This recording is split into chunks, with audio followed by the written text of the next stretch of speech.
Saya dulu masih ingat ketika Gus Najih di Mekah terkenal alim alamah karena ngarang kitab. Gus Gofur tahun pertama Mbah Mun muji-muji karena mumtaz di Al-Azhar.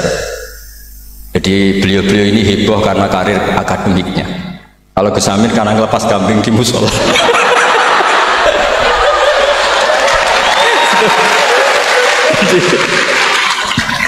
Jadi jameknya sama-sama bikin heboh. Jadi ya itu saja lah. Niru itu tidak bisa penuh ya, sudah niru hebohnya saja. Tadi karena Gus Aufal baru masuk, tadi Gus Aminoto bilang gini, Gus Aufal, dulu Mbah Mun sayang saya sampai dicatirkan istri. Apa Gus Gofur bisa nyarikan saya istri? Itu bener-bener kefasikan baru dalam.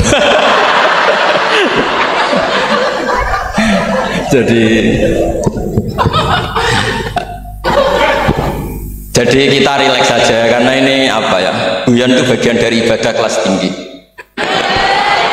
Ya ini betul, saya dulu mengkaji sama Gus Gofur seperti beliau tadi cerita. Di antara kegiatan beliau kalau malam belajar usul fikih, kita belajar bareng-bareng. Di antara pendapat usul fikih yang menyenangkan kita itu adalah mubah itu wajib, dan itu saya kenang betul. Izma min mubahin ila wa yatahaqqaqu bihi tarku haramimma. Ayatahaqqaqu bisukun tarku qad wa bisukun tarku qadam. Pasti Pak Amin tidak bisa hafal sebanyak ini, tidak bisa. Jadi dia itu pelarian karena ngapalkan nggak bisa, ya sudah gojlok saya. Tapi ya tetap tidak level lah, kira-kira gitu. Tidak level, jadi nggak level. Artinya begini ya, malam ini kita guyon nikmati suasana seperti ini dengan Gus Gofur, dengan Gus Aufal. Malam ini artinya kita ada dugem. Malam ini kita ada zina, ada dugem, tidak melihat hal yang maksiat. Jadi mubah itu tarkul haram. Tarkul haram wajib, meninggalkan haram itu wajib. Berarti fi'lul mubah juga wajib. Tapi mubah loh ya, bukan lepas kambing di musola. Kalau itu tidak wajib ya tidak mubah, haram. Tapi di pondok ada adat, kalau yang melakukan itu Gus itu makfu. Jadi kalau di bab najis ya najis makfu lah, itu kira-kira. Artinya khazanah kita cukup untuk menganalisis itu. Saya memang di antara murid yang sering mengkaji Mbah Mun secara fikih. Saya pernah bilang di rumah dinasnya Gus Yasin, bagaimana beliau tadi menyinggung, ketika Gus Yasin diduetkan dengan Pak Ganjar, ini menjadi fikih abadi bahwa ada fikih besar, yaitu ulama tidak ada tradisi atau tidak boleh ada tradisi berhadapan-hadapan dengan umarok. Kita sama-sama berduet untuk kelangsungan bangsa ini secara damai dan bermartabat. Jadi nggak penting menurut saya Gus Yasin wakil gubernur, apa Gus Yasin ketua DPR dulu, Kak Kamil ketua DPR, Gus Kamil. Yang menjadi penting bagi kita adalah fikih ini akan abadi. Itu juga ketika Gus Gofur sekolah sampai doktor, bahwa ulama sealim Mbah Mun, putra Mbah Zubair tidak anti dunia kampus. Jika Gus Gofur sekolah ya sampai doktor. Juga beliau tidak anti khusyuk. Tadi kata Gus Iid, khusyuk yang dimaksud Yai bukan terus khusyuk. Karena Yai sering menghentikan manis ada khusyuan zada jalan, terus ada orang kayak Gus Amin, dia nggak khusyuk supaya nggak dikatakan bodoh. Itu memang cara beliau melawan makalah itu.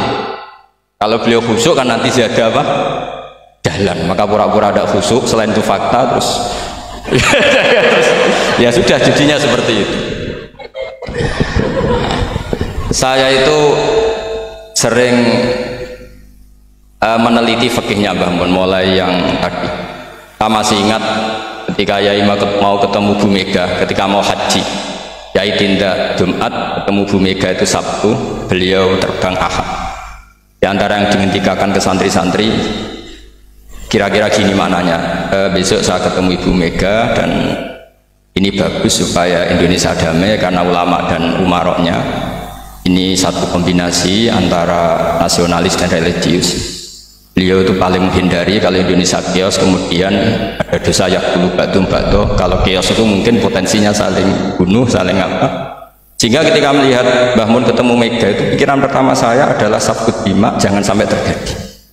Karena biatan pertama Al-Quran adalah wa itakhadna mitsaqakum la tasfikuna dima'akum. Dan itu beliau melakukan itu dengan cara yang sangat elegan. ketemu orang yang benar-benar jadi aktor di Indonesia. Siapa yang nggak ngerti Mbah Mun aktor penting dalam perjalanan agama di Indonesia. Mega sebagai simbol nasional, beliau dengan besar hati ketemu, dan itu kita membaca fikih sebagai bentuk hiknan lidima'il muslimin, upaya supaya Indonesia itu damai baik-baik saja. Saya tentu belajar banyak dari Gus Zofur ketika menafsirkan kenapa Al-Barjanji itu menjadi mujad. Kata Gus Zofur, padahal karangan Al-Barjanji itu tidak besar-besar kayak Sayyid Zabidi yang ngarang kitab. Karena ketika negara lain bingung, ya, kata beliau bingung menemukan format Islam, masih perang mencari bentuk ini Sunni atau apa, ribet perang. Indonesia itu terbangan. Gitu. Betapa indahnya Indonesia, serasa perang terbangan. Gitu. Ya ini gejolak-gejolakan, ya rileks santai. Sampai saya tidak tahu ini kiai dari mana. Ya. Makanya ini sekaligus untuk mahasiswa baru, terminan dosen Anda ya, mulai yang waras kayak Gus Zofur sampai yang kewarasannya kita tidak tahu tapi ya waras. Yaitu tadi Gus Zofur menambahkan Aminoto Setio Garwo. Saya tidak tahu itu tambahnya Gus Zofur apa ada di aktenya, nggak tahu saya. Tapi saya kenal Gus Amin itu lama sekali. Jadi saya tidak perlu cerita kalau beliau pernah ngaji saya karena nanti kasihan. Saya tidak perlu cerita itu karena saksinya lebih banyak beliau ngaji saya ketimbang saya ngaji beliau. Tapi itu cara beliau punya harga diri, ya monggo itu kalau saya terima dengan lapang dada. Jadi beliau orang kedua setelah Mbah Nawawi yang ngaku saya sebagai muridnya.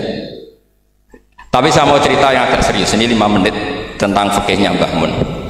Tadi Gus Said bilang termasuk yang tahu banyak tentang karangan Mbah Mun termasuk tentu saya, selain santri-santri yang saya pernah ditanya Mbah Mun ketika film Masjidin Nabawi, ditanya kenapa kowe Mbak Gofur kok ngotot aku seneng nulis. Saya bilang nanti biar cucu-cucu jenengan masih melihat naskah-naskah jenengan. Iya kata beliau.